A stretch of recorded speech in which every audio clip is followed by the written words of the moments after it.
Hey everyone, thanks for joining us. Got a little bit different of a setting here. Ross is at his home with a fancy wine cabinet behind him. But first things first, Ross, how are you? I am great. How are you? I'm fantastic.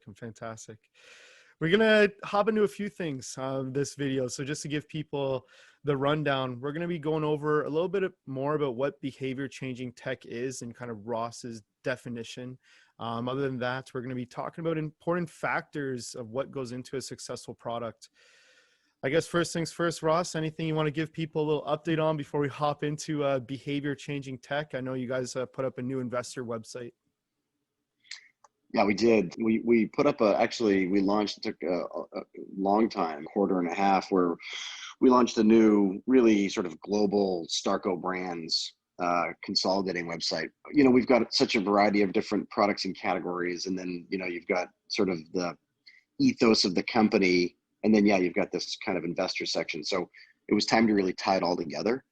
And I'm super impressed with the work that our marketing firm and our team had done. It's a really concise data now, and central home now also for some of the products, especially for the Breathe line, because that brand that also crosses lots of categories. So there's actually a new site coming out specifically to consolidate Breathe. And so we coined the phrase and have the domain and trademark Spray Hello. So it's going to be sprayhello.com. And because the impetus to a lot of these technologies is clean aerosol technology. So there's some consolidating work there, which is really exciting. There's a new really extensive corporate video that we've initiated that's actually being produced by a gentleman that does a lot of business and corporate videos from an editorial standpoint for Inc. magazine and Fast Company. Really amazing, kind of decorated guy. And so he's been shooting this, and so we've had a lot of fun going to different facilities and kind of showing the internal mechanics and engineering, and really discussing kind of what's on our plate, what's going forward. And that was also a really fun process. So yeah, we're moving ahead with vigor in all of our product lines, and we've got a bunch of new products set to come out, which sometimes is a little bit of a scramble, but strategically it's a lot of fun. I'm just curious, how important is timing, like the seasons when it comes to product launches?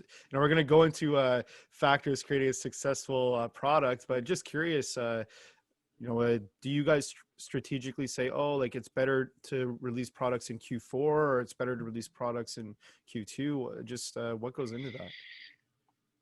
There's timing is a big deal, but you don't necessarily want to get obsessed with timing because, Murphy's Law, things can happen. Most of the time, we like to time things with sort of retail buyer scheduling, because you'll have a buyer season for, buyers have to make decisions by X date to, let's say, hit the spring or the fall or so on and so forth. So you want to think about those schedules, because you may launch something and it may not be at the right time where buyers aren't looking at that and they've already made their, sets for the upcoming year. And so you're going to have to wait anyways, no matter how ready you are. So it's nice to have connectivity to the market vis-a-vis sales reps and platform and kind of the target markets you're going after. Obviously, if it's on a D2C basis online, you may want to think about seasonality and when things hit. So yeah, it's definitely part of the strategy, and you really got to be cognizant of what you're launching, where you're launching, and who's going to be distributing. I think those are the big factors on creating timing. Yeah. No, cool. Well, good little insight as we go towards the expert when it comes to making successful products. But before we do that, I wanted to get your give me 2-3 minutes, your definition on really what behavior changing tech is. A lot of people hear you say it, and I'd love to hear it from you and what your definition might be. When we think about technology and really curating solutions where the goal is to sort of push the technological envelope, the key for us is we don't want to create or invent just to be able to say that something encompasses or has a certain body of intellectual property that is technologically progressive. meaning that's not our North Star. So what really drives the commercial development and ultimately how you get to a place of saying, this is how I want to direct R&D, the pointing and goal is, can we take something that in its current phase creates a very specific behavior for the consumer user, where if it's done in a different manner, does that create a holistic behavior change in their day-to-day activity of whatever genre we're going after? And so if we can create a, let's just call it product, and to get there creates this positive impact, this positive socioeconomic impact, which changes someone's behavior for the better. In order to get there, we're going to have to push technology. So that's our North Star, is to sort of take the mundane, take things that are relatively static or haven't had technological innovation maybe ever or for a long time, and to really look at them from an out-of-the-box vantage point and to say, okay, well, here's a given activity, and this activity people are used to, but it's laborious, or it's expensive, or there's a detrimental environmental impact, or we wouldn't consider it to be safe for the user or in the home. And so is there another way to get there? And so what does that look like at the end of that commercialization timeline? What does it look like from an end result vantage point? And then let's look back and say, so how do we engineer a solution to get there? And so, you know, sometimes it happens where, yes, there is moments where, you know, I'm in markets for such a long period of time where, you know, an innovation will come to me because of a variety of different factors, but data that, you know, I've collected for a long time, or that our team has, and, you know, an innovation will strike and we'll sort of peel back that onion over time and say, hey, that's really interesting, and it's completely novel, and sometimes that makes sense. But in other times, and I think we've spoken a little bit about this before, is that we've got a lot of knowledge of what's on shelf, and, you know, the areas that haven't seen innovation, the areas that are relatively static. And so we'll take a look at those areas and say, hey, I think that, you know, we can really inject significant innovation, and the end result is that that may cause a behavior change. And so, for example, right, you know, when we developed the Breathe household cleaning line, this was at a time where, for cleaning products, aerosol products were sort of out of vogue. And, you know, the key cleaning tools were, say, trigger spray type products. And they were all sort of professing clean labels and clean ingredients. But, you know, as operators and as technicians, and we've spent a lot of time in, you know, industrial settings with, you know, paints, coatings, adhesives, and cleaning products, we understand that the mechanical addition of pressure adds significant performance to cleaning, and it's akin to using a pressure washer with versus a hose.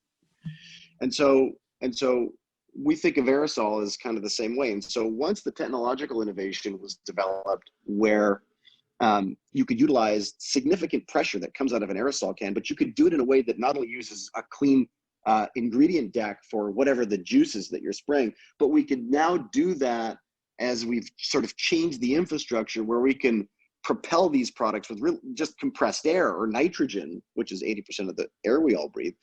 Once that technological development could be dialed in, all of a sudden you could have your cake and eat it too, meaning you could have a clean product vis-a-vis what's being applied. You could utilize pressure that is, you know, compressed air or nitrogen, but you could garner the benefit of significant pressure in your cleaning activity, which, you know, now checks all the boxes. And there's other things with trigger sprays where, you know, there's things that, you know, from from an OSHA standpoint, sometimes people can complain of carpal tunnel syndrome, or it's called trigger fatigue. And, you know, obviously a couple pulls isn't going to do that. But if someone has to clean a major area, like in the janitorial market or what have you, you know, people can be sitting there for a long time, 8 hours a day, and that can cause something called a trigger fatigue. And so with an aerosol, the speed at which one can clean, the amount of coverage, the coverage rates go way up, and the speed of cleaning is dramatically increased. So So we want to be able to do things that have the right environmental impact or very little environmental impact. We want to keep the same safety profiles, but we also want to increase performance. And so this really, took this cleaning sector to the next level.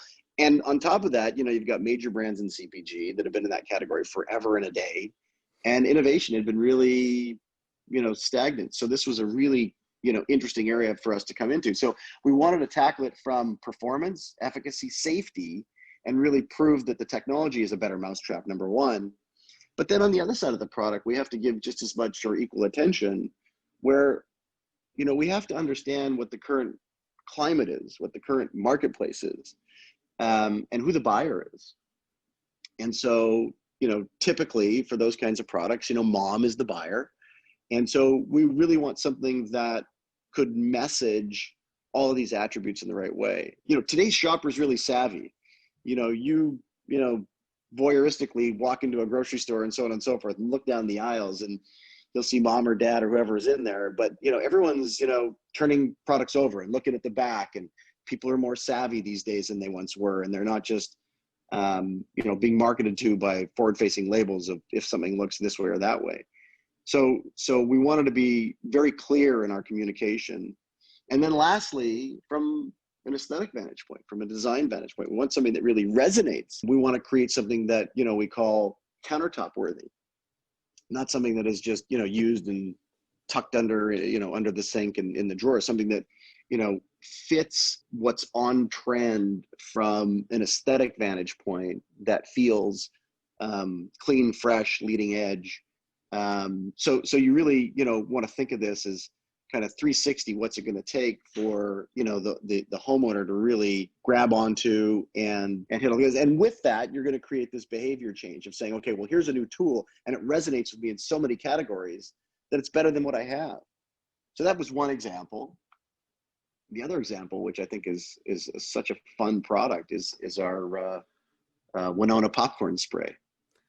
We loved that aisle, and so many of us are such big fans of movie night with family, etc., and kids. And so for a long time there's been a pretty healthy sort of seasoning market for popcorn. But the problem is with seasoning popcorn is that you sort of shake and it all ends up at the bottom of the bowl. And so, vis-a-vis our clean aerosol technology, we had the capability to look in and, we on the private side of the house, Starco Group, we've been a manufacturer of cooking oils and cooking sprays for a long period of time. So there's a certain amount of production technical capability that we have, as well as formulary. So we started to come up with a very clean formula for a non-GMO, 0-calorie butter flavor that was powered by air. And so, the idea is that, you could take out your popcorn or whatever, and now you could sort of spray apply and really have holistic coverage, and it's a great sensory experience. And because there's, a little bit of atomization, you get a great smell as it hits the warm popcorn, and kids have a great time with it. And, that line's got, significant line extension coming, right? You can do a whole bunch of different flavors of, cheddar cheese and caramel, and it's just a ton of fun, but it's a completely new behavior. And so, that product, sits on, every Walmart, in the United States, and has been a tremendous success. And the market's reacted to both of those technologies in sort of rewarding the labor to get there. And so we've got, other technologies that are coming that I think are, equally as disruptive. And so, look, you always got to harken back to, the question was, talking about what we think is behavior changing technology. The ethos of Starco Brands, the mission statement on our website, the mission statement is behavior changing technology. If it isn't, and we can't create that behavior change that has this positive socioeconomic impact and what we like to call a smart cut, not a shortcut. It's a smart cut. So it's like a shortcut, only you're doing it and it's for the better. But if a product or a technology that we're commercializing can't do that, it doesn't make the cut. no matter how much economic potential opportunity is by launching a Me Too product. That's just not the ethos of the business. We look for things that have unicorn potential inside, but we're not just pigeonholed in one category, right? Because we've got this technical, operational, formulary, and distribution capability that really spans different categories, right? We're in the technical capabilities and distribution, paints, coatings, adhesives, household, air care, disinfectants. We're in arts and crafts, personal care products, personal care OTC FDA, which is pharma, over-the-counter pharmaceuticals, things like sun cares and OTC in the United States, automotive, motorcycle, cooking oils and cooking sprays, beverage, spirits, whipped creams. So when it comes to spray or chemical and or food in those categories, we're one of the most, on the private side, we're one of the most diversified manufacturers of all those categories in the United States. And so Starco Brands really has the luxury of that as an entity that's its purpose is to strategize and to figure out which products are disruptive. We're not pigeonholed in one category. So it's all under one roof, because a lot of these, we've been told, by the VC community and some by others, that any one of these product lines is a business to itself. So the fact that we could do it all under one roof, we feel is a real strategic advantage.